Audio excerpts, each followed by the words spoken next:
guys, and welcome back to the Cardboard Cave podcast. Tonight, we have a great episode for you guys. We're going to be talking about 3 great topics that have happened throughout the Magic the Gathering community and other things as well, giving you our opinion on these situations. As well, if you guys want our opinion and our top 3 cards from the Modern Horizon 3 set, pass by to our previous episode. It's already available on YouTube. If you have not yet followed us on TikTok or YouTube, go ahead and click that button so that you guys can be up to date with all of our podcasts and as well our additional content. That a lot of content is coming your way. Now, as well, guys, if you guys want to beef up or make your commander or decks look beautiful or different, go head up to altersleeves.com and use our affiliated code Cardboard Cave, so that you guys can get 5% off your order, and you will be helping us as well. Not only that, we do have an affiliated link that is available on our link tree. So even if you're watching this on our YouTube channel or a clip on TikTok, go ahead and hit that link tree like that. You guys can check out altersleeves.com. So let's go ahead and bring in the master of the dark arts, our one and only JP. Hey, what's up? What's up, JP? How are you doing today? I'm doing pretty good. Since I couldn't be here for last time, was working very late at night. I really want to cover really quick all the cards I'm really excited for. I know you showed my top three, but I really want to talk about Chthonian Nightmare real quick. It goes infinite with Dockside so damn easily. It's stupid. But then again, what doesn't go infinite with Dockside? Eragast Erupting Nullkite, which was I think it was my top 3. I started brewing that deck. It's really damn fun. It's mono red Eldrazi's. It's just really big beefy creatures. It's basically playing Yu-Gi-Oh with tribute summoning. It's very weird and kind of niche, and I just really like the interactions. And I think my last one was 6. I'll put 6 here because I just found them very interesting as a piece in the 99. I don't think they'll ever be a good commander per se, but as a recursion piece in the 99 for green, this is very big. Anyways, what's up, John? Yeah. If you guys want to see the top 3 cards and JP's honorable mentions, even though he was not with us in the episode, it is available on the video, so you guys can pass by and check it out. We don't give that much details because we really don't know what were his thoughts, but now you have them. Yeah, for me, I've been feeling under the weather for the past, I think, since Sunday. Me and the fam caught something. I don't know. We think that it was my grateful, amazing mother. She got me and my wife and my son sick. So we are right now going through the final days of sickness, but it's been not fun. So if you guys see that I mute it, if I mute myself very fast, it's because I'm about to cough, just in case, giving you details that you're not supposed to be having, but still. So, JP, first piece of, I think that let's just give our opinion on this situation. So, if you guys know, if you have played competitive Magic or if you have been on a tournament, there is a bunch of rules. Like, legitly, I'm not gonna lie, I think that there is a how can I say this? If you do print out all of the rules from Magic the Gathering, it's basically 2 3-inch binders. That's how much rules they are. And probably it's all text. Not probably, it is all text. So what happened is that these 2 players were on their event, they were playing their game, and one of them gave the other one information. And if I'm saying this wrong, you just look and you tell me like, hey, this is what actually happened. So what happened is that these 2 players were playing, and then one of them said like, hey, if I draw another land, I'm going to give you the game because really there's nothing I can do. And the other person goes ahead and agrees. This random judge appears out of the blue and confronts them, and he gave them the game loss or DQ. So again, it's just from what I read, if I'm not mistaken, he gave so they said that, proceeded to do that, and he conceded, and he gave both of them a disqualification, but they argued back, and they just gave him the match loss for one of them and disqualification for the other, something like that. Basically, stating that it was outside of game actions that led to the decision of a winner, which is against the rules. You can't flip a coin to decide who wins. You can't really rock, paper, scissors, which is understandable. However, the thing that was going to determine whether they conceded or not was basically their next draw step. It was going to be their next action. They just look, look, it's a land. I'm gonna concede anyways. It's like, obviously in arena is different, because in arena you're not telling the other person the information, but it's like when you're in arena, you're like, hey, I drew another land, or I didn't draw the card that would help me win, or at least give me an additional turn. But I think that I understand what the judge wanted to do. He followed the rules and whatnot, but I think that he should have just given them a warning, like, hey, warning, this again. Not like match loss or disqualification was a bit excessive when the determining factor was already established. He was going to concede anyways. They were going to concede no matter what. No, exactly, because for instance, there are other situations that do give you a match loss. Like, for instance, there was this tournament that I don't remember if that day you were playing, but there was this EDH game, and one of the players that comboed off, he was about to get first place on that match, but when he did the combo, he was missing the winning piece, and the winning piece was outside the game. What do you mean outside the game? So it was not on his 99. So he didn't actually put it in his deck? Yes, exactly. So apparently what happened was that when he took out his commander from the deck box, the card fell. So he shuffled the deck and played with 90. So it's 98 cards instead of 99. So when he figured it out, then we called on the judge. The judge told the person, like, hey, well, technically speaking, this is an illegal play. So you get the loss. So they gave him, I think it was, they gave him fourth place, and it was like the worst that you can give it, at least in how our local game. Yeah, in a pod. Four players. So you got fourth place. So you get to match loss. Exactly. Obviously everybody on the table was like, hey, if you would have not said anything, we would have given you the win, because it is fair that you did your combo, you were going to win.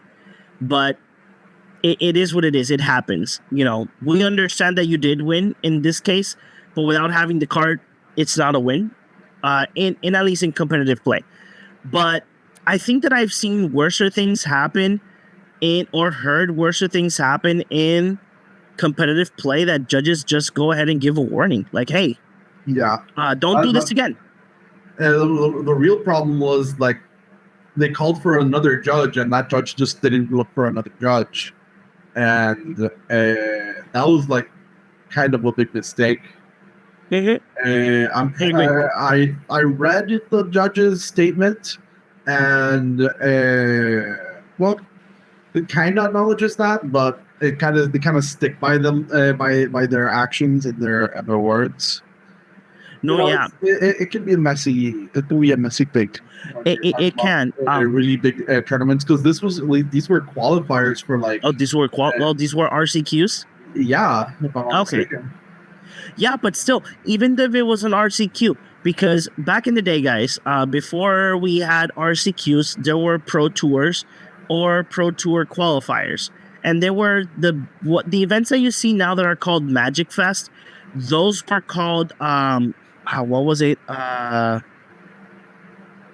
it! I had the name on the tip of my tongue. QS or PTQs, yeah, PTQs. So these events were called PTQs.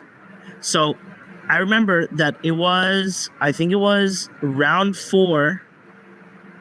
Yeah, round 4, if I'm not mistaken. I ended up in playing versus an Italian. Great person. I don't remember his name, but he was an amazing, great person.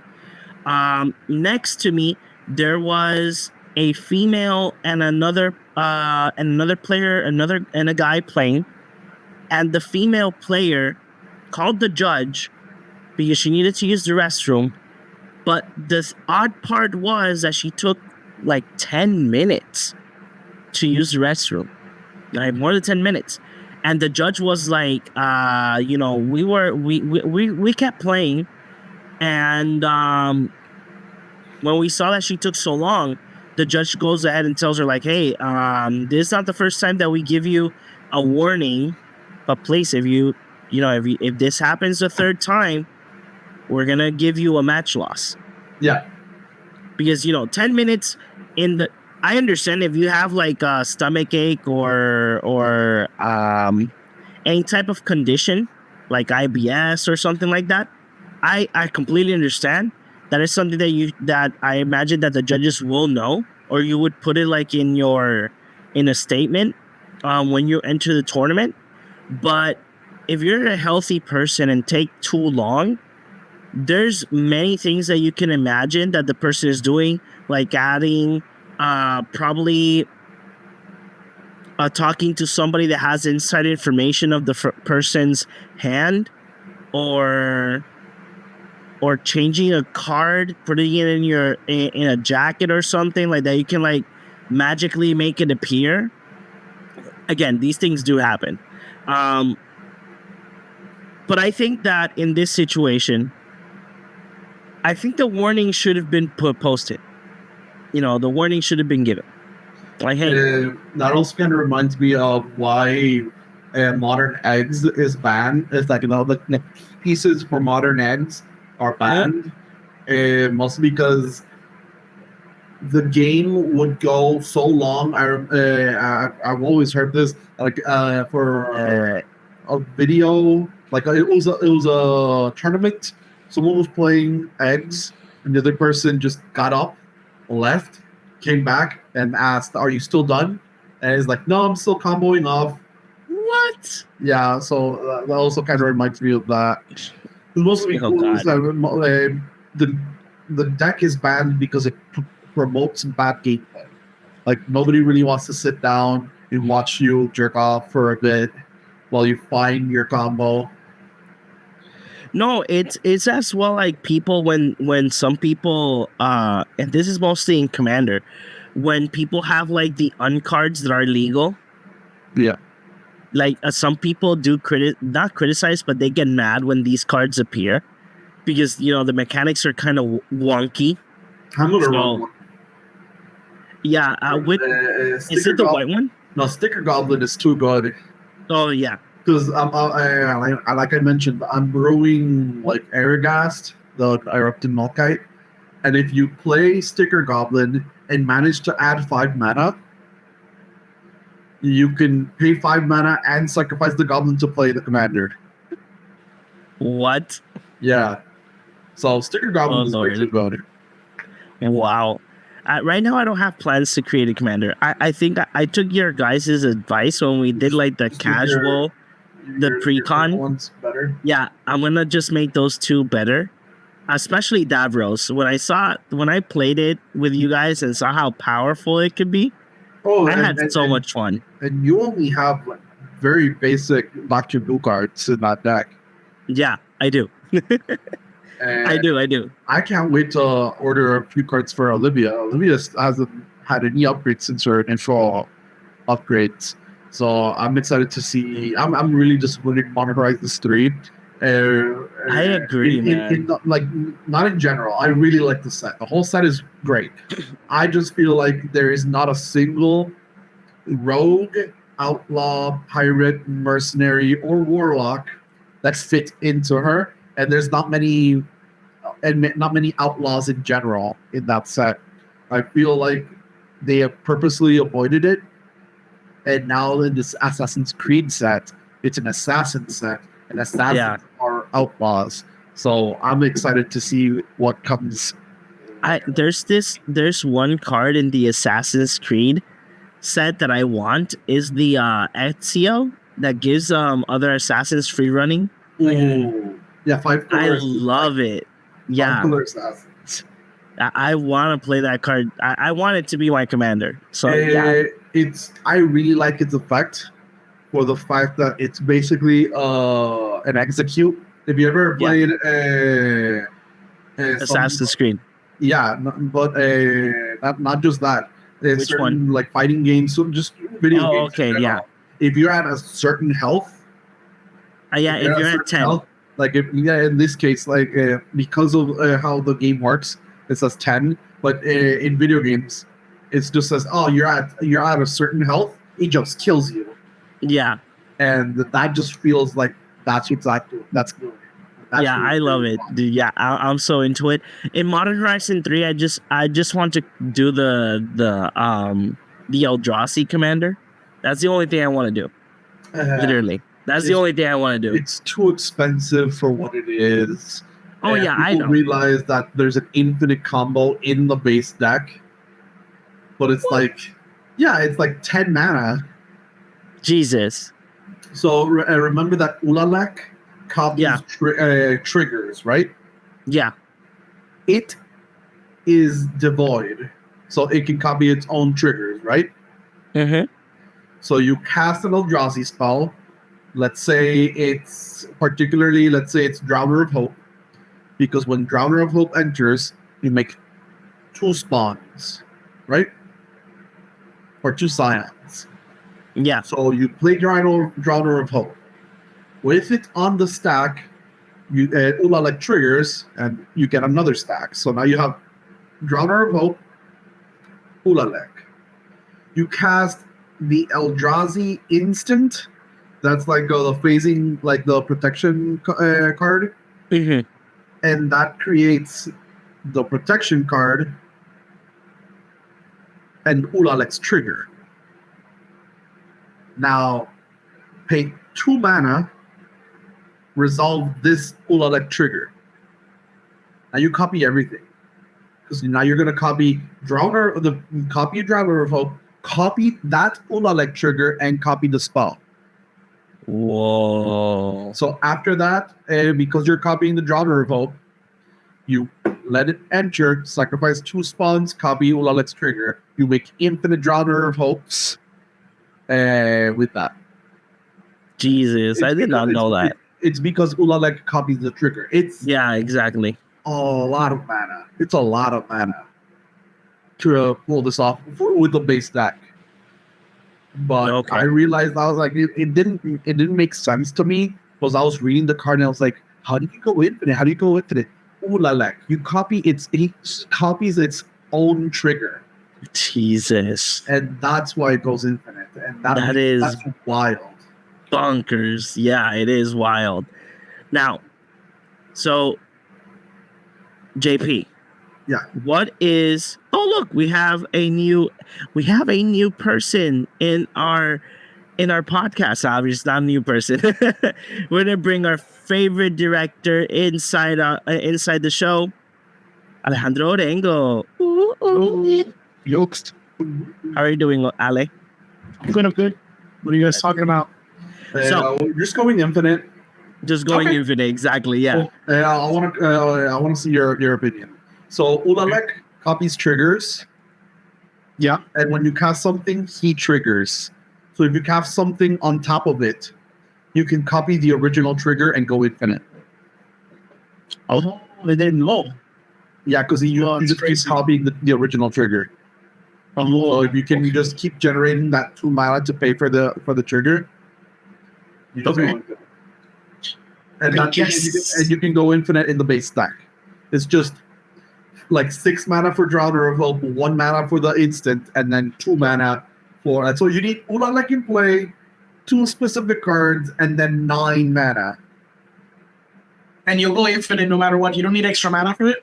No, you need 9 mana. Like you play 6 mana for the Drowner of Hope, 1 mana for the instant, but the Eldrazi instant. Because it needs to be an Eldrazi spell. Yeah. Colorless. I'm not sure. I'm pretty sure. I think it's Eldrazi. Because Ulalek's trigger goes on the stack. You pay 2 mana, you copy it, and then you copy the original trigger, and then you just go infinite. Because when Drowner of Hope enters, you make 2 Scions, and you sacrifice these 2 Scions to pay for the trigger again. And you just do that infinitely and get infinite 5/6. They don't have ASO, right? Nope.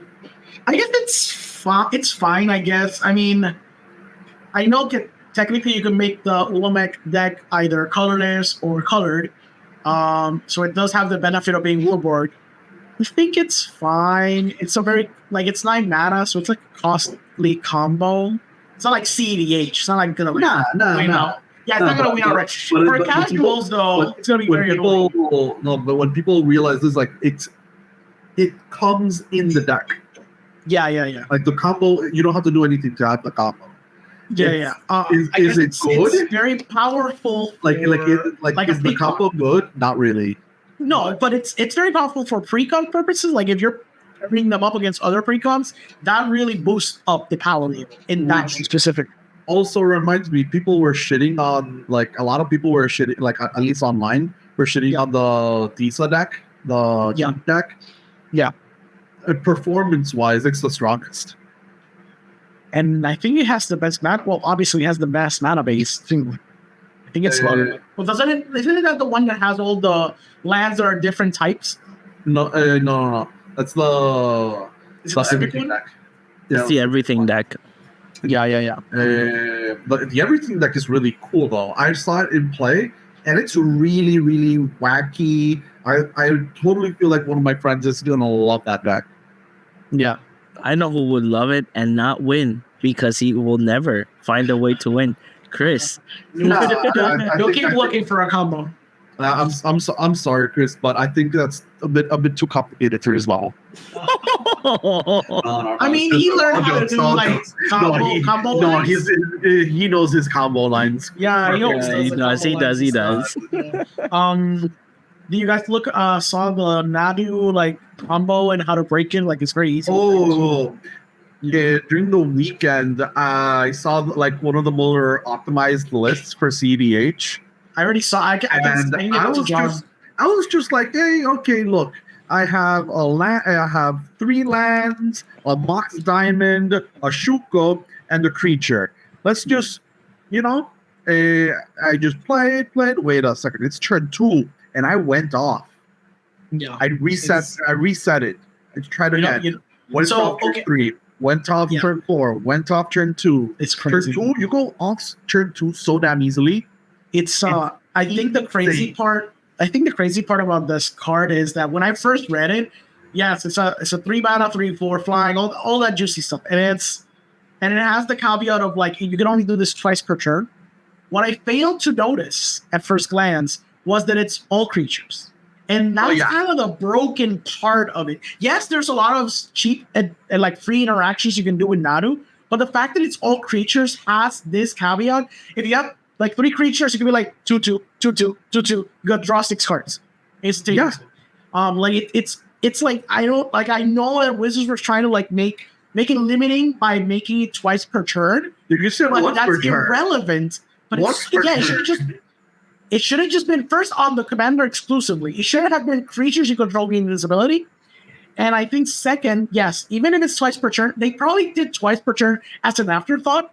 Because they probably thought, well, let's make sure not to break it. But then they thought, you know what, once per turn seems to be too underpowered. I guess without thinking about all the interactions, free ones, by the way, that you can have with this card.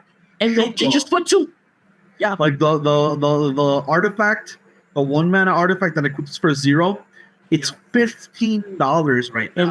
It went up because it was 70 cents or something. It's $15 because people are like, oh, they're hyping it. I can just really strong. I saw that primer, and I'm like, I basically have all the pieces of this deck. I was like looking at like This is competitive versions of this. Yeah, this is like one of the strongest commanders. I'm gonna take that back. This is the strongest commander printed this year. yes. Well, At least for now, like far. unless they do something on Assassin's Creed or something. Yeah, you're No, this is the people were like crazy. people were talking about this is like not like Kinnan is the only reason why to be blue green. yeah. Other decks can handle blue green, but in like the high competitive side, Yeah. this can like make you want to bleed blue green. This is very, very strong. It's very I feel like it's too strong. makes me want to build a deck. Like, for real. One of the key aspects is that it doesn't draw you the card. Exactly. So a deck, so your deck would generally be weak to Orcish Bowmasters. But since this doesn't draw you cards, it just reveals and puts it in your hand or puts it in play. Yep. You're not drawing cards, and thus you're not killing the creatures that you need to kill. Also, those lands come on top. The ones that picks. Yes, the lands come on top, Which is insane. The lands come on top. Let's say you wanted to keep the twice per turn, make the lands tapped, and have the battlefield tapped. And that's At least fair. That's So fair. sometimes when I was goldfishing the deck, I was like, okay, Shuko, equip, land. Oh, look, it's an elf. Yep. I guess I just play the elf and draw two more cards. Keep going. It's crazy. It's absolutely insane. Yep. I don't understand what Wizard was thinking. It's an easy deck to do. It's the same mana base. Like another thing is because you want lands. This is a high land count CEDH deck, especially when the recent trend is to go to 27 lands, 26, 25 lands, and I never agree with that. I don't like that. That's too. I feel like it's way too fragile for a consistent amount of play. Yeah. Your power level obviously increases, but the consistency is severely impacted, in my opinion. This is a 33 land deck. Yep. A 33 land deck is never going to have mana problems. Increasing the consistency of this. Oh, the deck as it is. Yep. This deck is absolutely insane. Really powers. I want to build it. I was already checking some of the cards. The Shuko, that's going to hurt. But everything else, like, it's fine because it's like very good. Lightning Greaves goes infinite with him. It's protection and just like, that's crazy. Yeah. Yeah, that commander is nuts. So a bit besides talking about infinite combos, Orengo, we spoke about the whole judge situation. Yeah. Me and JP, like, we just said that it would have been better for the judge just to give them a warning. Yeah, I think so too. Because from what I read, the judge was very aware of what was happening. Yeah, they heard the conversation beforehand and didn't stop it before it actually didn't stop it. And I understand that some people were like, what is he supposed to do? Like, drop everything, run to the person, try to stop the attraction? I'm like, sort of, yes. Like, if you know that's kind of happening and you're apparently so busy. The thing is, like, the person was so busy, the judge was so busy that they couldn't stop the interaction, but they heard everything that was happening. I don't think that person was that busy because they heard everything. They knew exactly what happened before it, like, they transpired, and they could have avoided that. I could have told them, like, guys, you can't be doing that. Like, you know the rules or whatever. It could have been just fine. I think a warning would have sufficed. I think at worst, the game law should have gone to both the player who proposed the idea of looking at exactly. the top. Yeah. And that's worse. Worst case scenario, I don't think that's fair either because this is all in jest. If you understand the context, like, that's things I've done. Like, I've literally been like, guys, like, if I have a ladder, just go scoop. Oh, okay, I have a ladder, just be scoop, whatever. Like, that's something that a lot of people just do in jest. Yeah. And they don't do it in a way of trickery of like, oh, can I just look? Maybe if it's a ladder, I'm going to scoop. Which pretty much means they're going to scoop anyways. They just wanted to see, like, how ironic would have been and just they would have drawn the card they needed. But they were probably just going to scoop if they're looking at a top card. I think a warning would have been fine. I think, and it just escalated to they were just crying. It was like a whole ordeal, and they kept asking judges, and the judges were not giving them like a break. it was a bizarre. It felt like a bizarre situation from what I was reading. Yeah. We just wanted to give all of you our opinion on the situation. So, guys, now next topic of tonight. Another again for everybody that's watching us or just sorry for that, or just listening to us on your computer, on your phone.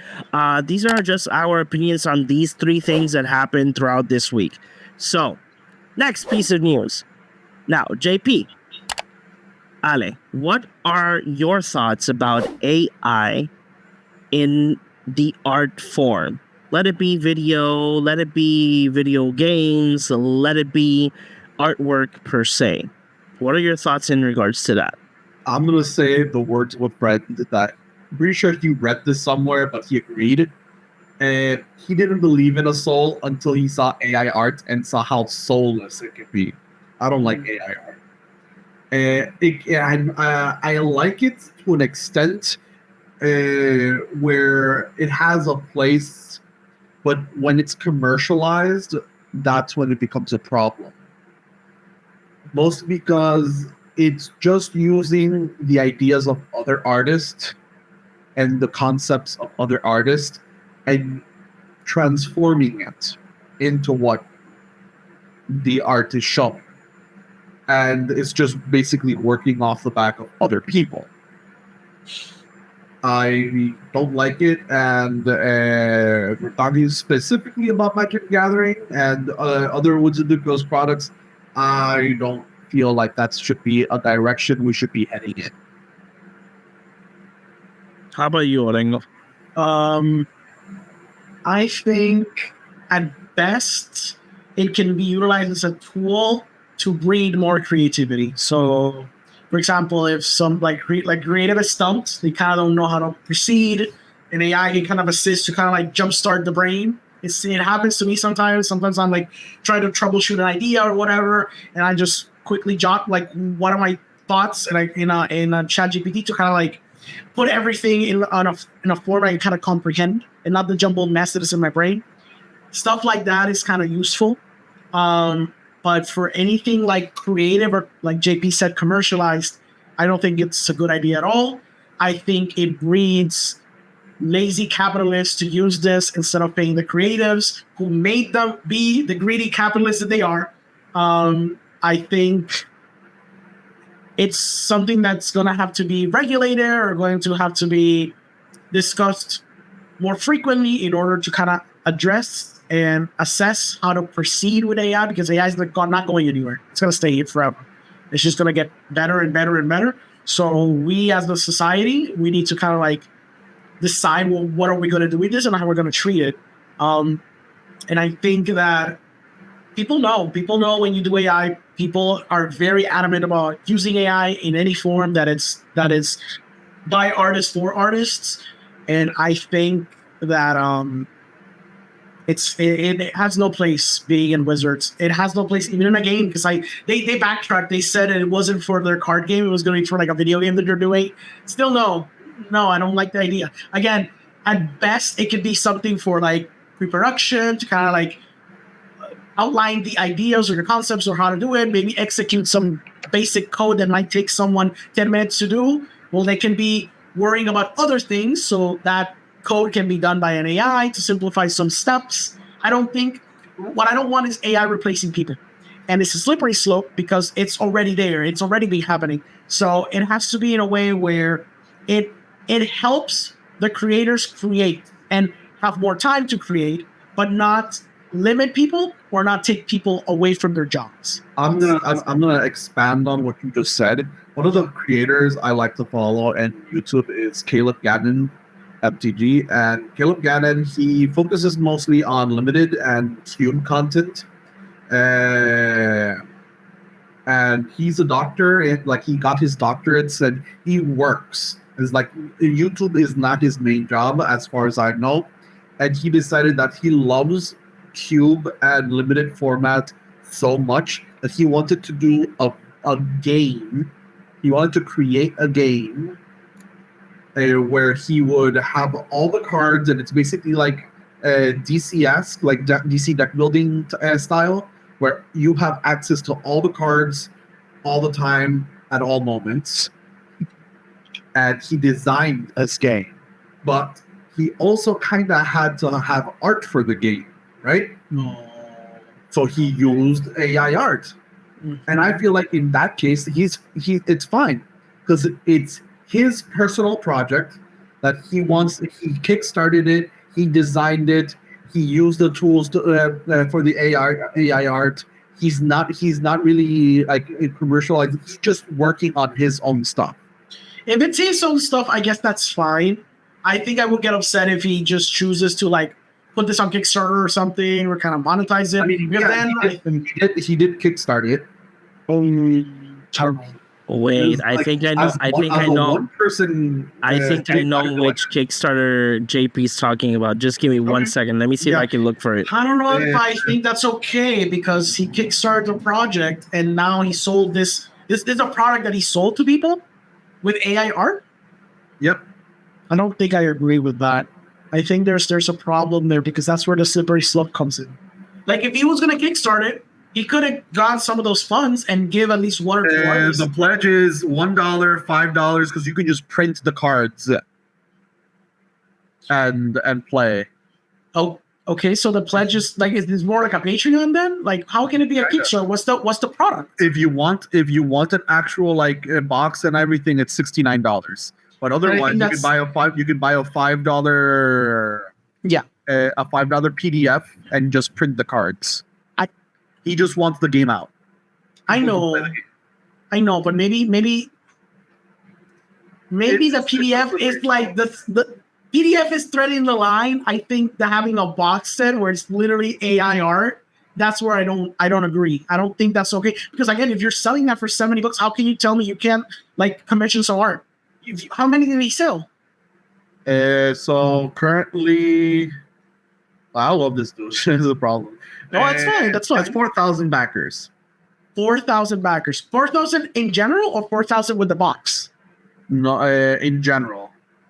So there's no way to count. How much is the pledge? How much money has he? He wanted a goal of 15,000. We good? And he has 364,854. Oh man. He could have. Like you can commission an artist. I don't pay him 1,000 or something. 1,000 is so low, but I'm just saying like 1,000. They could just scribble some things, and you could have just said you have like. Actually, it's weird coming from a MTG like content creator who knows that AI is a huge deal in our community to kind of do that and then sell it. Like I said, I'm fine. I would even like give leeway to the PDF thing. I don't think that the $70 box set is a good idea with the AI art. I think that's where I would draw the line. Yeah, I can't find the actual TikTok. JP has it. Oh, the TikTok? Yeah, so yeah, the thing is that when this went live, I don't know if this is the same one. JP, can you send me the link like that I can see if it's the same one? I like this too. I don't know. No, it's fine. It's fine. It's not, I just want to make sure. I can tell you my audio is terrible. Watch this water. Okay. I think this is the one. Yeah, I think so. Yeah. Okay, so what happened? What do you mean? So the thing is that a lot of people on TikTok, a lot of board game creators, started talking about this because I think this is not the first one that has gone live. I don't think this is the actual one. But there was another one that had went to Kickstarter as well, and it was AI generated art.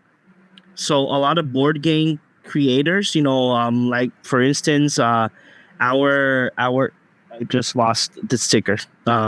It's right here. Got it. Like our people from X Seekers of Fortune, they do talk about. It's not this Kickstarter. There's another one. But they do talk about it. How some card game creators are now using AI art to create, a board game or a CCG or anything, and they criticize the fact that they're not that they're not paying people to do the art, and I understand. And I understand JP's side, because if you're just one person, it's understandable. If you don't have like the money to pay other artists, then hey, it's then you do AI. I think that it would have. I'm with. I have to say I'm with Orengo in this. I do not like AI art. You know, if I would use AI art, it would be just to like have a mock-up of an idea. But even then, that's something people might disagree with, because you actually pay concept artists for that job too. But I that's where I kind of have to give some leeway, because I know that, you know, even I've done like concept art or I've done mock-ups of something. I use AI to just have the idea I want, and then maybe get someone professional to give me what I need. But I think so. It's AI is something that you can. It's I would say a 50-50 thing, depending on the person. If you're using it for yourself, and you like, okay, so this is my idea. I want to see my idea on the computer, and then be like, okay, so this is what I'm looking for. Present it to like a concept artist or an artist. This is what I'm looking for. Can you give me something like this? And you can, like, I'm reading right now. He has a 10,000 page essay, the 10,000 word essay here. Holy cow. You know, he's trying to like, he has a section dedicated to the art. Yeah. And is it trying to be justifying the art, or no? He just says, I'm using AI generation tools. I've been using them for a year, and I've been making art professionally for quite a few years now. Yeah. But everything I worked was created in installation. I never learned the skills behind art direction or art design for games. Hey, at least he's being honest about it. You know, it's not like, for instance, Wizard of the Coast. Yeah, that's true. You know, that Wizards like, will lie to you. Exactly. Wizards would definitely lie to you. That's what we're going to get into. No.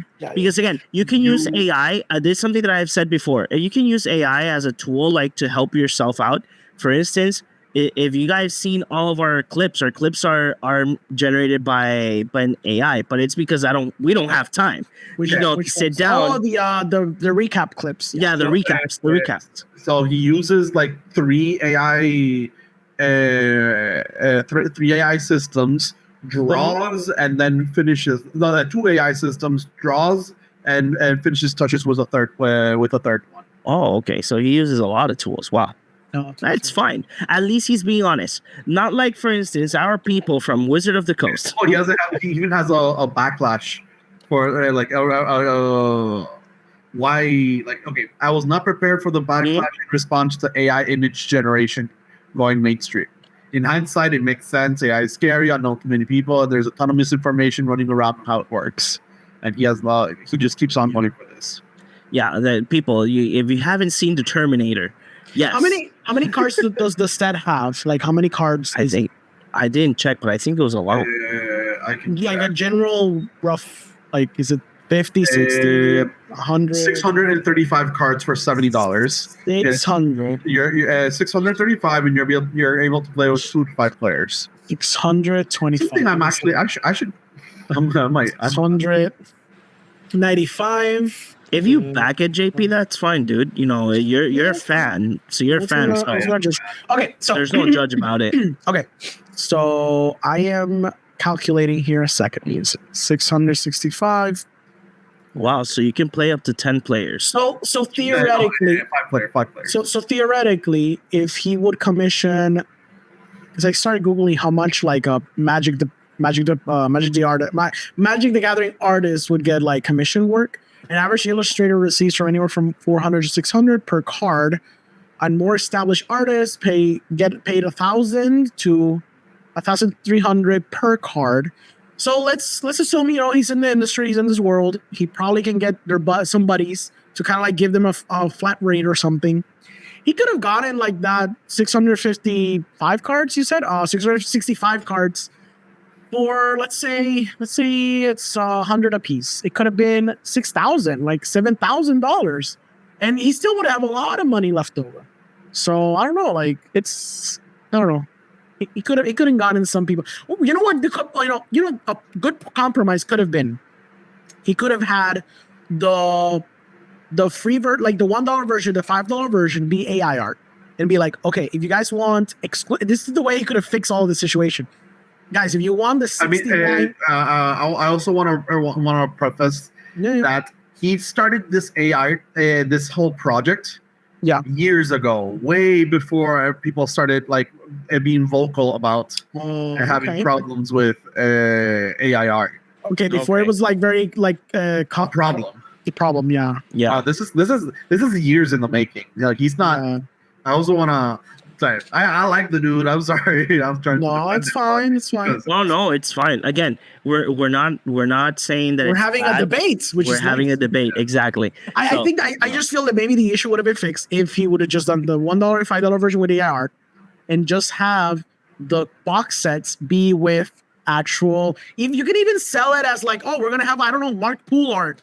Or we'll get like 5 cards from Mark Poole and a bunch of other cards from other Magic artists you kind of know. Maybe like lesser known ones. There's just so many artists right now. You could have probably gotten like a pretty good rate per card or per like set or per like colors. I don't know if he divides them by color or by typing or whatever. They could have done by the same artist. I saw that there's like metal. And maybe that could have fire. mitigated the backlash very easily, because then it would be like, okay, so you can get the proof of concept idea for $5, or if you really want to like invest, be like investing, making sure that it's like made by real people, and that could have easily like prevented a lot of the backlash he's probably getting. Although maybe it doesn't matter because he made a bunch of money, so I guess it's fine.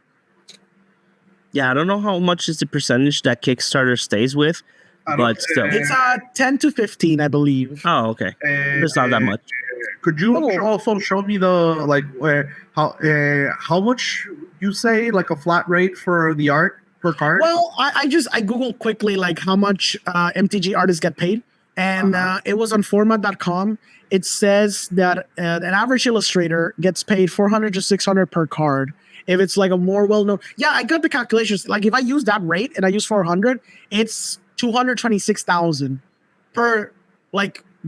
It's 665 cards, so it's but I imagine that artists have like a deal. If you want, you're like, bro, you're gonna make 100 cards for me. Can you make me like an actual good rate or something? Exactly. Like, help me out here or whatever. I'm pretty sure you could have got a good rate. Like I said, it's fine. It's fine because he made a bunch of money. It doesn't matter anyways. And the people who are gonna buy, they're gonna buy, and the people who are not supporting it, well, they can support something else, and that's cool because that's capitalism, and people get choices as a consumer. I'm just saying it could have been easily mitigated. That's his goal was 15,000. No, when it ballooned, well, did he have the product, like the box set already made before him? No. That's what I'm saying. But that's what I'm saying. Like, once he could have gotten the threshold, he could have been like, okay, I got money now I can pay some artists for the box set.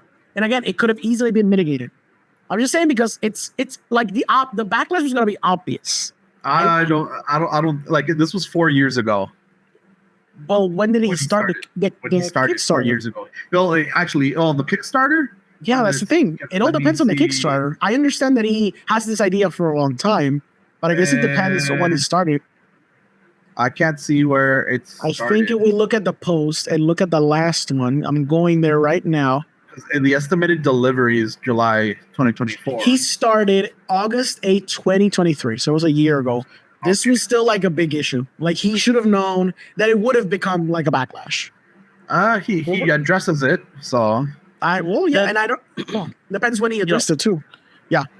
Hey, at least he addressed it. That's one of the main things. I can, that's respectful. But so the whole point of using AI art, I'm fairly I'm not agreeing with it.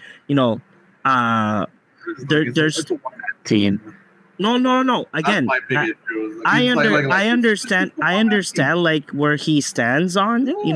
It's not like other like other tabletop companies, small companies that they have like at least 2 to 3 people that want to make the sacrifice and be like, hey, let's go ahead and do this. But it's a 50-50 thing. There's people with it, there's people against it. Terminator exists. Skynet is there, guys. Skynet is like knocking on our door. Skynet is running our door, I guess. Yes. Skynet is knocking on our door. But our friends on Wizard of the Coast, the reason why our buddies at Wizard of the Coast that they'll never sponsor or give us a preview card because we always bash on them. Yeah. Something gonna happen. So So their amazing CEO. Yeah. Their amazing CEO. Their new CEO, right? Because I think it's This is the most recent. This post from comicbook.com. It was 3 days ago on June 2nd. They see the following. So Wizard of the Coast has responded after tabletop enthusiasts discovered a job posting related to generative AI on their webpage. Over the weekend, Dungeons and Dragons and Magic the Gathering enthusiasts expressed dismay and outrage over the job listing of the principal AI engineer posted in earlier May. The job post asked for proven experience with AI ML systems in at least one of the following areas: simulations, asset creations, and generative content, and also states that the AI engineer would be responsible. These are key factors: design, building, and developing systems for intelligent generation of text dialogue, audio, art assets, NPC behavior, and realistic time bot framework. Then what happened? There's a couple of things. So, what happened? The CEO, the Hasbro CEO, Chris, I said his last name wrong. Thanks to JP telling me when we were. I'm guessing it's Cooks or something like that. No. It's Chris Cox. Mr. Cox. Mr. Cox. Okay, I thought it was Mr. like another. Okay. So he referred. So he who previously was the president of Wizard of the Coast before his promotion, referred to the D&D 50 year of adventures and Magic the Gathering deep catalog of artwork as potential sources for AI learning database. In a recent interview, stating, there's a quote from him, that Wizards can leverage existing D&D and Magic products to be able to build a very interesting and compelling use cases for AI that can bring our characters to life. We can build tools that aid in content creation for uses or create really interesting gamified scenarios around them. Cox said in the same interview that he uses AI generated artwork in his home game and uses ChatGPT to aid in adventure creation. So we have a CEO that apparently he plays D&D and he uses AI to generate his characters and ChatGPT to like adventures, adventures. Again, Again, he's using that as his home, so this is fine. He's not generating money out of it. So it's all for him. That's fine. Yeah. Hey, if you're using it for yourself, that's fine. But we're gonna get to a time that, being the fact that the next topic is going to be with these people, we're gonna notice one day. It's not gonna be tomorrow. It's not gonna be probably next year, but in a couple of years, we're gonna notice that popular Magic the Gathering content creators, especially people that are very, very close to Wizard of the Coast, like Command Zone, we're going to see that they are going to start making content that are AI-generated scenarios of different commander decks. This because the CEO just mentioned it is to make content creation easily and to intensify your games. So that means that there's going to be tools to maybe for DMs, and you guys know that D&D Beyond has been losing subscribers, and they have a new tool that is going to make your world 3D, your adventures in 3D. So we are going to see an AI tool for D&D Beyond. We're going to see it where the DM can go ahead and start typing in, obviously, DMs, probably old school DMs or people that are very creative. They're not going to use the tool because, hey, the whole point of D&D is to be creative. So, but this is what we're going to see in the future. And people are going, and again, I am against this. Obviously, it's a 50-50 thing. So what do you guys think about this? Like that we can jump into our next topic. It's not unexpected that I guess the CEO you also uses AI. It's for personal use. I guess it's fine, but the fact that he wants to implement it somewhat with the content creation aspect of Magic, we've already seen it before. Like people already noticed they've used AI art for some of their social media posts when they were like I think when they promoted was it the fetches or the shock? The remasters, the shock the shock slants. Yeah, they used the background. It was like, oh my, yeah, people like I guess we'll draw the line on actual Magic card imprinted in a card because he knows that people are going to notice unless the AI advances so much that we are unable to see it. We're not there yet, but that might change. Who knows? 5 months, 2 years, who knows? It doesn't surprise me because the man just wants to make money, and this is a way to cut costs and get more money. And I guess Hasbro has been suffering somehow, even though they did like $1 billion in profit thanks to basically Magic the Gathering. Yeah, that's. Don't you remember they fired a bunch of people in winter, and he gave himself a small, $3 million bonus. Crazy! It's insane. That's what I'm saying. I don't understand these freaking CEOs. Like, don't they realize that they need people to not make this fail substantially, or maybe they want to jump ship, and maybe that's the whole point. I don't know. Maybe they want to see their companies burn to the ground. I don't know. It's not the only one. A lot of these CEOs do the same thing. They hire a bunch of people, they get a big bonus, and there's like, my guy, how are you going to sustain this in 3 years? Are you just going to keep burning more people at the stake, keep getting more money? He doesn't need to sustain this in 3 years. In 3 years, he could retire in the Bahamas and that's true. Be there for the rest of his life. He's going to be... Hey, it's time for me to retire, guys. So here you go. Probably sell Hasbro to someone else, and then he'll just whisk away to the Bahamas. So you're right. I say that one of the things that Hasbro has to get back to is getting better quality on their toys because their previous toys have been horrible. Quality wise, quality management is the one of the largest positions they are hiring for. At all moments, I've seen their pages for hiring, and quality management is always one of the top ones. I don't know what they did with Magic the Gathering's quality management, but it's been better. Or don't you remember when like the foil Pringles were so obvious? Yeah, but like recently, foils aren't that bad. Yeah, exactly. Agreed. Let me see. They clearly got it like in check. I have a foil card here. It's still straight. Yeah, that's good. Yeah. And I have a foil card with no artwork on it, and it's still straight. The foil etch too, like those. Yeah. Well, foil etches are like made different, so true, but they also stay. Yeah. For people that don't know, this is not that Pringled, but it is. It's a little. Okay. It's a little. So yeah. So JP, do you have any thoughts? I feel like it's a very bad move. Well, it's not sustainable. Is you're gonna keep taking away jobs. You're gonna keep alienating people who care about these things.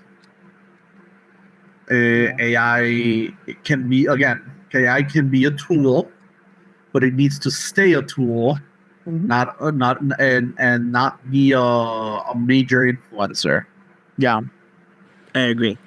I completely agree. And again, just like how I was wrong about, don't you remember when we started talking about Universes Beyond the first time? I was very, very against it. Yeah, I'm I not remember. as against it now because of the way it has been implemented in. So I think with that same thought process. Yeah, I'm saying like I don't agree with it right now, but who knows? Maybe they implement it in a way where people aren't as angry about it. Yeah, it's difficult. It's difficult, but I think as long as people don't lose their jobs over AI, think that's the key part. People just assume people are going to lose jobs over AI because it's already kind of been proven. I agree with you. I remember and I don't care about lore, but I remember not liking the Universes Beyond because I like the idea when they did it with with the reskin idea of like Godzilla, and they were like Korea cards, but it was like with a Godzilla reskin. I like that. I'm not low key. I still like that idea more than just have like actual The cards. collaborations. Yeah, I still don't like them, only because the problem that I'm seeing, we're not going to see that problem now, but perhaps in 5 years we might see a problem, because essentially they're just printing modern reserve list cards, and that's where I think is going to become a problem down the line. Right now we're fine, no one's screaming, no one's going to go crazy for now, but I feel like in a few years those Lord of the Rings cards, unless they get power crept out of the game, it's going to be a problem seeing an Orcish Bowmaster at $200 and you need to place it. I think that's what's going to become a problem. So I just hope that they have some weird contracts in place, so where they can reprint these cards as needed, or they can do Magic versions where they're weird reskins of the Lord of the Rings versions. And that could be a way to like work. It's a weird, it's a fun one. It's bizarre, but yeah. They're already doing that with the Secret Lair cards, and those are Universe Beyond. Exactly. So something like that could work. That could work. That could work. And if they do something like that, I guess that's fine. Like, I guess that could be a good compromise, because then we can get those cards reprinted, because they know what the hell they're printing. They know that that one ring then needs to be reprinted down the line in the next 3 years. Yeah. They can't keep that card being $100. The Chainmail Unleashed or something. It's something like that. Enters, get protection, drop. They're going to put like a legendary artifact from Liliana, from some Planeswalker, and they're going to turn that into the wrong ring. Yeah. Silex. Yeah. Something like that. It has to be a ring, because remember that they have the whole... The ring bearer. The ring bearer thing, and You're tempted. It doesn't tempt you. It doesn't. The ring doesn't. The ring itself doesn't tempt you. The bird encounters. That's what it has. Yeah, it has bird encounters. The ring doesn't actually interact with the ring tempting you. Oh, okay. No, it doesn't. So it's okay if you don't use an actual ring. Easy. Look, we can go back to let's say we can go back to we already went back to Eldraine, but we can go back to like another type of like planes that's more like medieval, and there you go. They can invent a story that there was some special ring. Yeah. Every time that the player uses it take away, I don't know, life expectancy or some shit like that. Yeah. Some crazy idea. I can see that. Yeah. So if it's like that, then I guess it's fine. We don't know yet, because this is too early to tell. Universes Beyond, as it stands, and these type of sets have been going on for maybe 2 years at the most. So we don't know the repercussions of this down the line. But yeah, I'm with JP. I guess as long as people don't lose their jobs and the way that it's implemented, I guess I would be fine with how Wizards of the Coast is using AI. But yeah, generally, I'm not in favor of it, because I know that these people just want to cut jobs, and especially they just want to cut jobs from creators. So, and I'm a creator, and we're all creators. We are all creators, yeah. But it's fine. Wizard of the Coast is the next Fortnite. Yeah, that's true. It is Fortnite. It's already Fortnite. Well, so guys, one of the things, our final topic of tonight, it's really simple topic. That's why I left it at the end, because I think that this is much more of a personal opinion of all of us. So we all know that if you guys seen us before, we've mentioned these MTG creators countless of times, due to either mentioning an episode or saying like, hey, they built this commander and this is why I want to build it. So the Command Zone announced a couple of days ago that they were looking for... Give me one second. Boop, there you go. So they were looking for a position for production assistant functions. These are all the requirements. If you guys want to pause the video like that, you guys can read them, and then give us your thought in the comments below. Go ahead. Yeah. So let's be clear. Most of all of these content creators, not all of them, most of them live in Los Angeles. Yeah.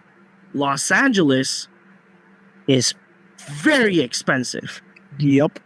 Unless if you live like I don't know how to say like a nicer word, but I don't want to use the word that I have in my head. But don't say slums or something crazy. no, like yeah, that, that's not. please. That's why. So if you want, If you don't live in the city, and if you don't live in the city, yeah. and you on the outskirts or maybe you can survive, and even then it's a Exactly. little difficult. And even then, because it's suburbs. Yeah, and even then, but I feel like he was gonna say like the slums. no. I was gonna say something worse. I'll tell you guys later. Never mind. No, I was gonna say something worse. Yeah. So Far away don't worry from the about it. city, so yeah, yeah. I get it. So if you're out the city, still, even though because let's say that you live out the city and the studio is in the city, only with gas and parking prices, yeah, it's Especially still, gas. The gas is really ridiculous in LA right now. So their job listing was that the pay rate was $18 an hour. $18 an hour, and you would have to do all of these things, and these are the desired skills. Yeah. So I understand production assistant, so you have a lot of things to do. You're a PA. You have to basically run around and basically become a runner, helping everyone in the production with whatever they need on the moment. Yeah. So, especially in the fact that on the end, expand expertise and learn to use post-production tools of the trade like Adobe Premiere, Photoshop, After Effects, Unreal Engine. We're talking about... That's insane. That's a role of like 7 people all roll up into one. Exactly. So many things. $18 an hour in LA. It's no. And they do give like an example here in Reddit that given that the living wages in LA is well above $18 an hour, is 26 an hour. And I think they made an example on Twitter. I think $20 an hour you get paid on McDonald's. Yeah, McDonald's workers $20. There is actually, we have a couple of examples here of Twitter post, and if they do say inappropriate words, well, I'm so sorry. So we don't have the names of the people that posted this. Probably it's just to avoid any type of like conflicting or anything. So $18 for an entry-level position that you don't intend to train for is insulting, especially in LA. Who do you expect can afford to work for you? Wanting these skills from entry-level candidates sounds like you want to exploit talent you didn't raise up or invest in. Agreed. So the one comment. Then we have comments inside the comments. $18 in LA in this economy, yeah, folks, would apply if it was sustainable wages, say 30 plus an hour in LA.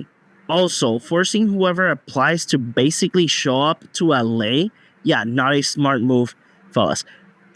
Again, if you're not living in LA, I'm going to give an example in a second that it was a personal example for myself that happened to me.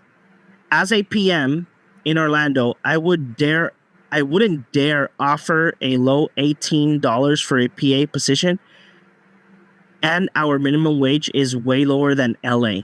I highly recommend to reevaluate whether or not you can actually afford a PA, or if you can, I think that they blocked something here.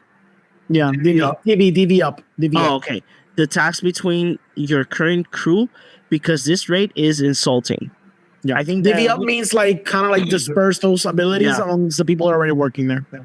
And then there's here's another one, another person, but this time they did share the Twitter of like when they were hiring. I actually did saw that we are hiring, but it was on a video. They did announce it in a video. Yeah. Now, why I said that I have an example. Okay. When I was in the plans of getting married, I was in the process of doing casting for a YouTube channel called Donut Media. They are a car enthusiast channel. I remembered I did my casting video. I sent them my resume. I sent them our podcast because we had our podcast already. I sent them other examples of other podcasts that I've been, my videos per se. And but they were very clear that they would pay if you were not living in LA, they would pay for your how do you call it, for your moving expenses. Yeah, for your moving expenses. Because the whole point of the job was that you were not going to be another like special, like a PA or anything. You would be one of the cast members of Donut Media. Mm-hmm. So the rate was, I don't remember exactly how much the rate was. I think it was like almost $25 to $30 an hour. Yeah. And not including the residuals of the video that you are in. Mm-hmm. So you would get a percentage of like the series or the videos that you are in. We're talking about a channel that I think has more than 5 million subscribers, if I'm not mistaken. Mm-hmm. That is a good deal. Yeah. Especially for me and my spouse, it would have been great because hey, they would pay our moving expenses, great $25-$30 rate. Plus, if I was good in the videos, if I was attracted to the audience, the residuals of the videos that I'm alone would be probably high, or the ones that I would collab with my coworkers. So it makes sense. But $18 an hour to do so many things, and let's say that you don't know how to use Adobe Premiere. You can learn. You have to learn. Yep. And then, There's a lot of point this out immediately. They took down the. Yeah, they Thank took it God. out. Thank God they did. Okay. The application. So. I'm glad they did. Yeah, again, this I did mention this to JP, like, hey, it probably whoever did like the logistics of the rate, yeah, probably they probably, even though they have that, I don't know if they have 1 million subscribers. How many subscribers does the Command Zone have? They should be close to 1 million, I assume. Well, I mean, isn't the professor the biggest? Yeah, the professor is the biggest. And the professor's not 1 million yet, so it has to be less. Maybe 500,000? No, 500,000 should be, I think. Let me see. Matt is setting at 708,000 subscribers. Yeah.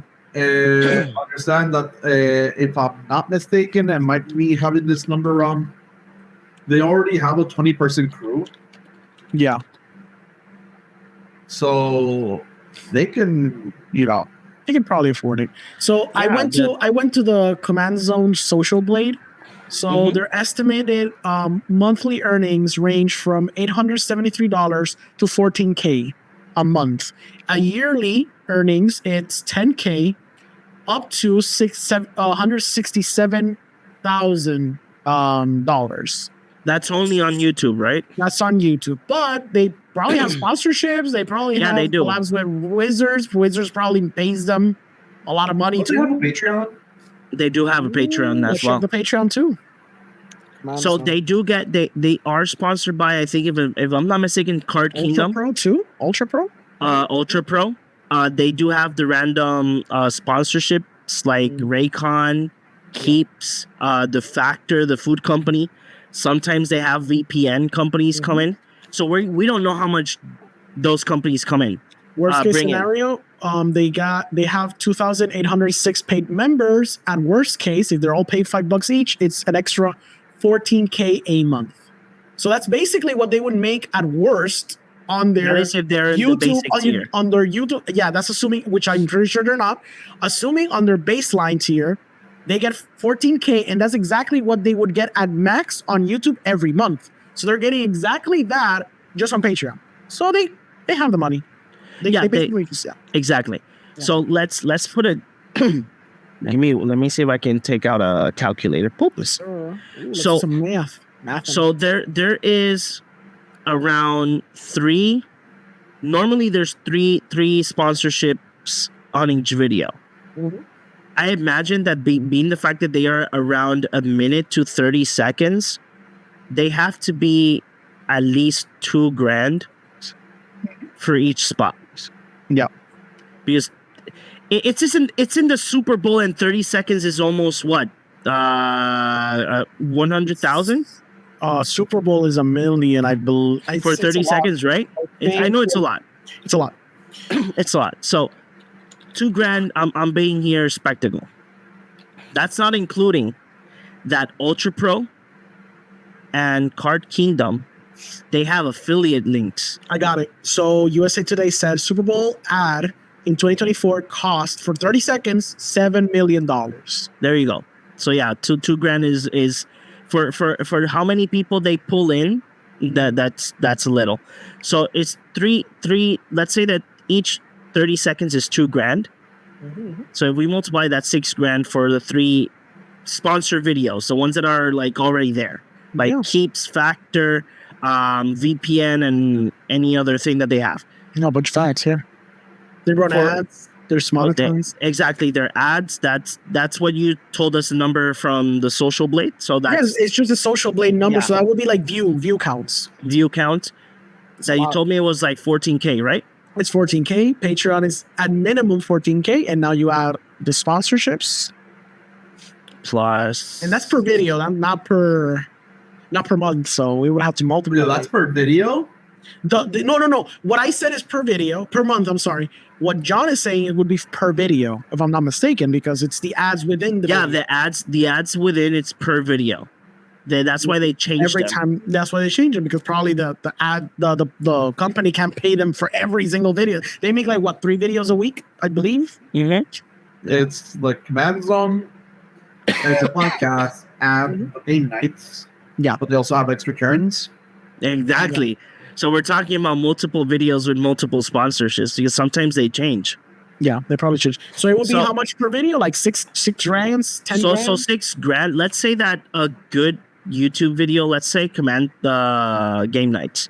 Yeah, that's the Game Nights. Let's say that Game Nights is, I think they're high one. So let's say that they won $5,000 with that one. Yeah, that's it. Plus $6,000 of sponsorships. Yep. That's $11,000 on a video. On a video. That is not including the amount of the agreement that Ultra Pro and Card Kingdom gave them, because they are multiply. They mention them in every video. That's true. With their affiliated links. So probably they get something for the affiliated link, which is also exactly. So let's say that for Ultra Pro they're getting 10K for their announcements. I like that this turned into like a math class. Yeah. This is like John Campia, dude. We're doing the John Campia. I'm also thinking what their rent costs in the places. I'm assuming there's obviously, you gotta take into account the studio, utilities, studios, equipment. Yeah, no, it's not all going to their pocket for sure. So, including $20,000 for Card Kingdom and Ultra Pro. Yeah. I don't want to add up affiliated links, because again, the affiliated links is very random. So it depends on the people. Yeah. And then Orengo, you said if they do get the Patreon, the basic one, it's $14,000, right? $14,000 per month. Okay. Like that's the baseline. Could be more. Exactly, that's baseline. Could be more. So we're talking about 1 video and 1 month of Patreon. They're putting in their pockets $45,000.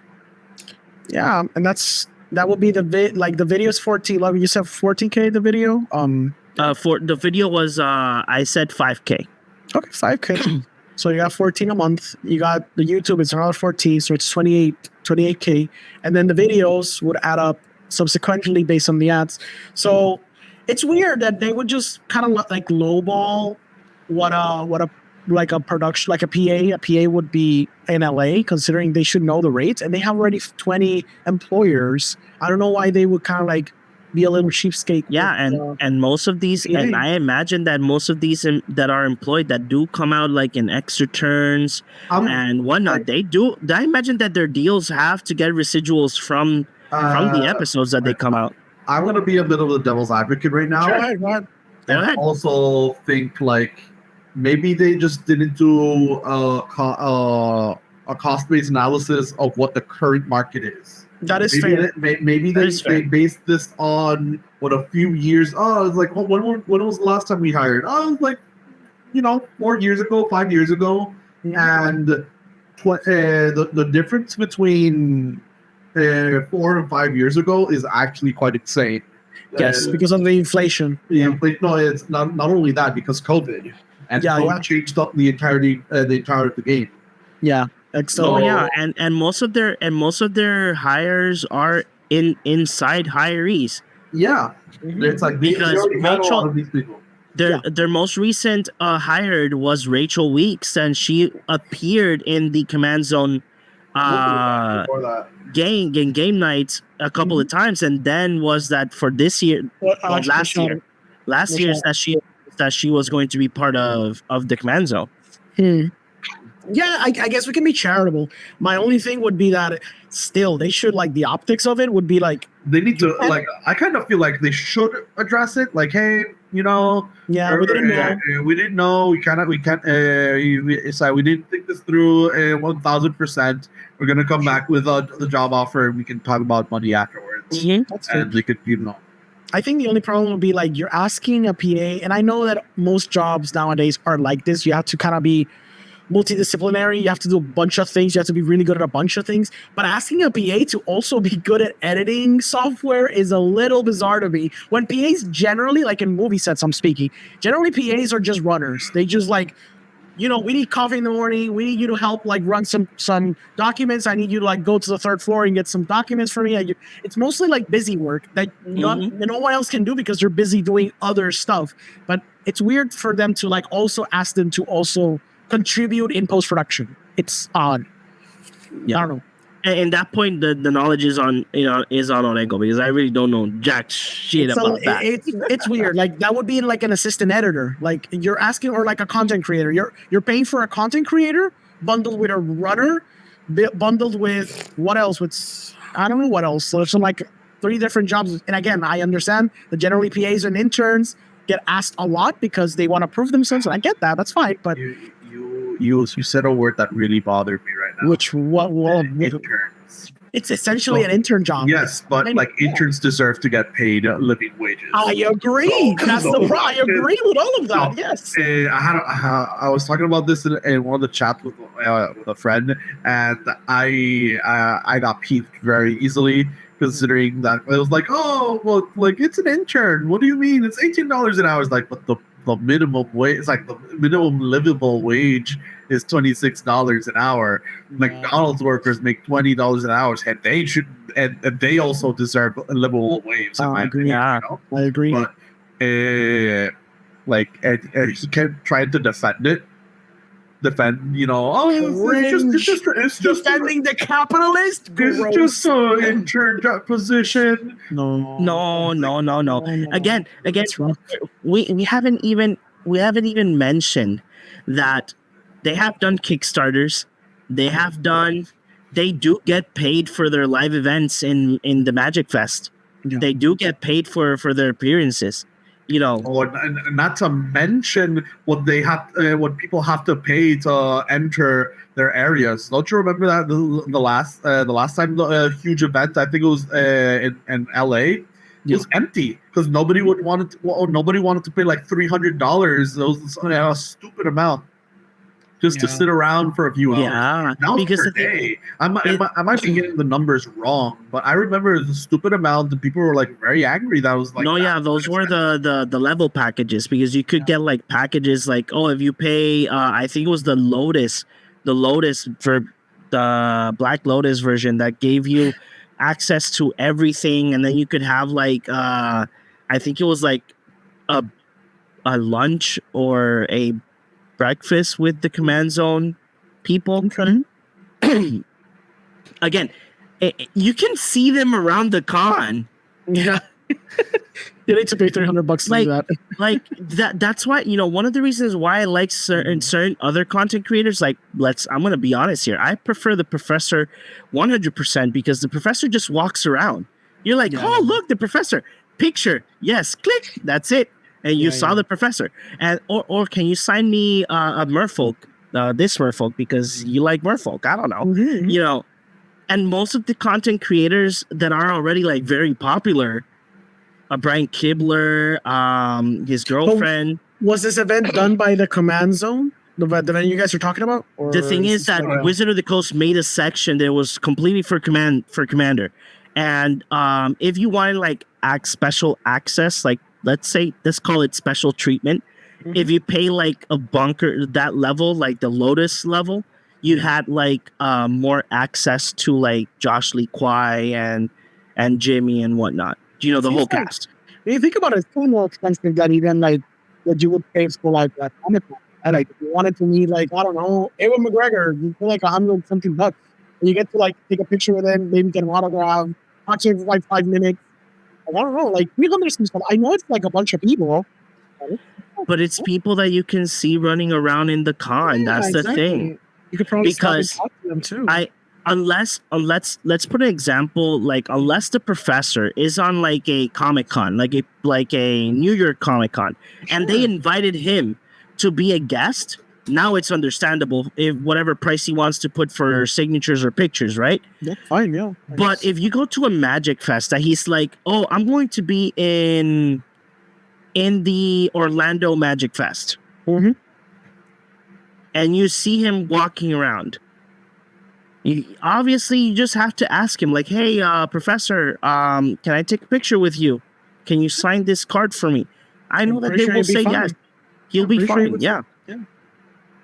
And especially like when you see your favorite artist, their signatures are not expensive. Mm-hmm. That's true. I got so many Mark Poole signatures. Again, so yeah. cheap. Yeah. So the Booker too. Yeah. Oh, that's great. Yeah. You know, but I think that I agree with what JP said. That I agree with what JP said. You know, it's probably just a analytic issue. They didn't analyze things well. They were oh yeah, then this, and this, and that's it. But yeah, they should address it. Like say like, hey, we're sorry. I don't know. You know, they don't have to say. Yet they should say sorry, but just address it. You know, we didn't know. It's more awkward that they just deleted the thing and didn't do anything about it. Yeah. Because again, it's not the same as, let's say, for instance, the professor, that he at least is like real legit to like, hey, making Shuffle Up and Play is expensive. So definitely that has to be the most expensive. I make a Kickstarter. Exactly. So I'm making this Kickstarter to support the show. Yeah. Because flying in people for basically a 1 week, every week there's an episode, right? Essentially, yeah. And he probably has to get like 3 to 4 people, like 3 people at the very minimum. Mm-hmm. He has to pay for their ticket, probably For their pay food. for their food, for Their everything, for their stay. He probably doesn't actually pay money to be there because they're most of the people he invites are like buddies, so they're probably paying it for free or for like in exchange for content. Exactly. So he does content with them, and then they do content with him. You know, like a back and forth like that. But yeah, he probably pays for all those things. And the good thing is that the professor he even invites people that they're not like super high subscriber counts. True, I like that too. Crybabies were there this season for Shuffle Up and Play. And they only have like 22K subscribers. You know. Yep. So, do you guys have any final thoughts for the Command Zone's job listing? I'm glad I took it down, like JP said. I think it's something that they should address. If they don't address, I guess it's fine. But they should just like, you know, make sure not to make the mistake like that. But people notice. And Professor, invite us. We're willing to play some Commander with you. Be cool.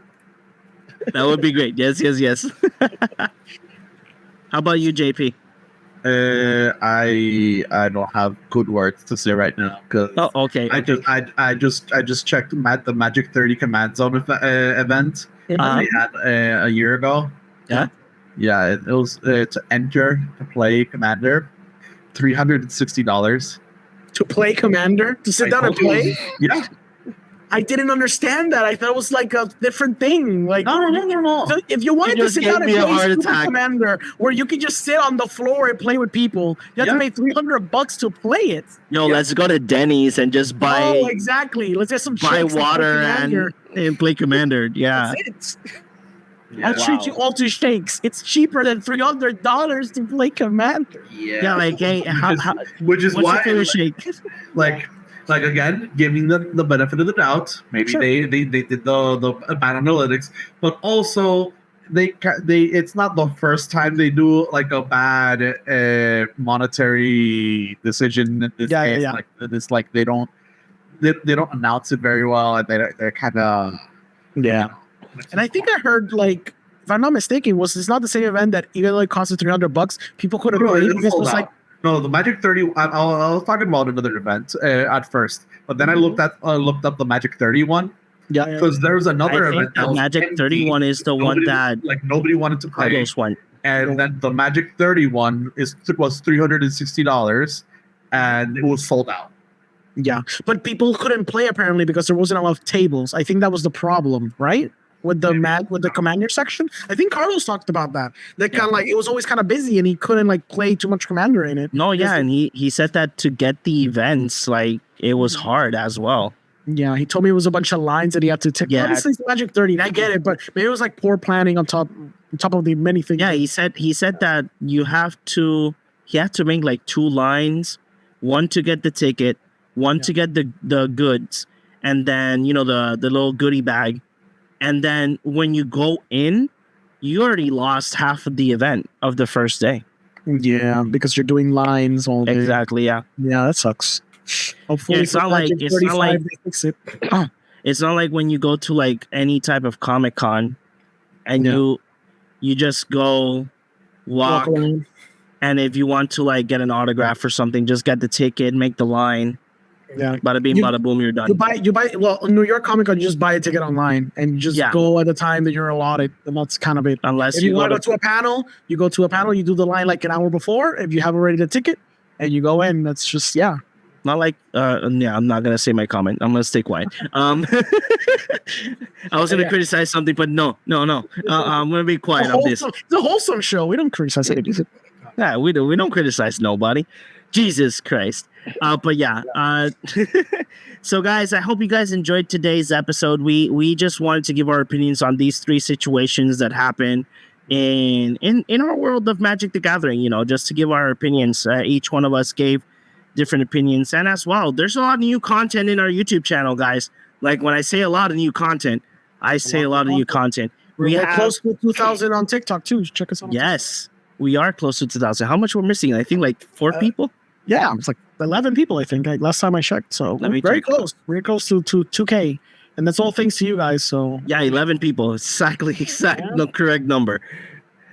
And we want to thank as well, just saying this at the end.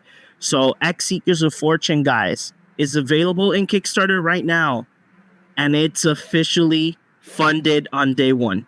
Nice. How much money? Right. Let me see if I can. Let me check the link because I backed it as well because nice. They're giving they have a deluxe edition from the prototype that we have. They should have a version with our logo on it. I'm kidding. Actually, we do appear in the Kickstarter. Yeah, I know. We do appear in the Kickstarter. So right now, the pledge, their goal was $10,000. They have right now $11,000, $11,103. First day, cool. First day, yes. Cool. So just for instance, I'm using this at the end because we want to support X Seekers of Fortune. They've given us a lot of support to us as well, and as well, I want to thank. I don't remember her name in TikTok, but I think it's Emily. She's a big content creator in TikTok that she does like Warhammer Magic. She gave us a shout out in the Megamoth Studio live stream. She mentioned that she loves our content. Nice. So we got a fan. So it's really simple, guys. You're gonna go on our link tree. Is gonna be the first link in the Kickstarter. Yep. They have a very the impressive thing is the price. So the adventure set that brings you the base game and a promo pack for $30. The Seeker Deluxe set, it brings you the deluxe a deluxe box that brings you more cards. It's a deluxe edition of the card game.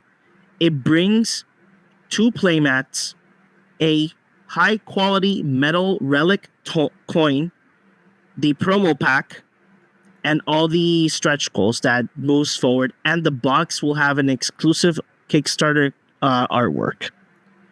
Now, the other pledges, that one goes for $50.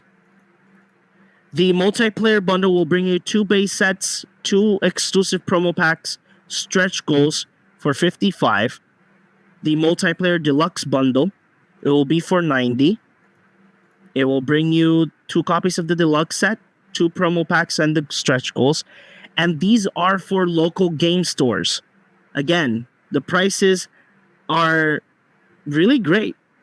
The Retail Adventure multi-box that includes 6 base set games, and 6 promo packs, and all the stretch goals, only $105. And the Deluxe multi-box set that will bring you 6 deluxe boxes, 6 exclusive promo packs, all the applicable stretch goals with the playmats, that will go for $180. Yep. So if you're in a local game store and want to have X Seekers of Fortune on your shelves, the prices are not that bad. So if you want to buy multiple, that's fine. I say that that within the artwork and everything, it's a great game. We will make content of the game. The thing is that scheduling is a little bit hard for us to do in person. Yep. But we will do content of X Seekers of Fortune soon. But if you do want to see a familiar face, you can go to their Kickstarter and our like I've been the one that has been playing the game digitally. There's 2 reviews available of X Seekers of Fortune with the Cardboard Cave podcast name on it. So we're super happy about it. Yeah. So X Seekers of Fortune, guys. Well, nothing, guys. Let's go ahead, round table. Orengo, where can people find you? You can find me here talking about delicious AI cardboard, tasty cardboard. It's AI. It's going to turn me into an AI. I'm an AI now. You can also find me in that podcast. I do movie reviews sometimes. I'm watching movies now. I haven't watched movies in a long time. Now I'm watching cool stuff. And yeah, hopefully you guys are enjoying the content and enjoying the gameplay videos that we've been doing and the TikTok and get us to 2K. But more importantly, where can the people find you, JP? And other people can find me here, cardboard with you guys, hopefully brewing up a few new decks.